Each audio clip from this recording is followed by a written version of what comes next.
Well, hey friends. Yesterday I talked about the fact that our family doesn't deer hunt, but Maverick actually comes from some, I guess you could say, deer hunting stock. So it just reminds me of kind of a funny story about him.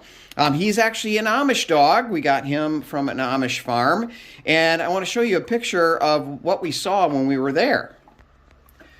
So when we went to meet Maverick almost 2 years ago, we wanted to see what the parents looked like, to see what he would look like. And that's his father.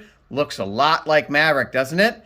But look back here in the background. That's actually his mother, who is chewing on a deer carcass. So obviously he comes from deer hunting stock, but he's not really into that. I think he's too spoiled, and he's more happy to sit over here and chew on his little treat that I gave him. So anyways, just thought we'd share that fun little story.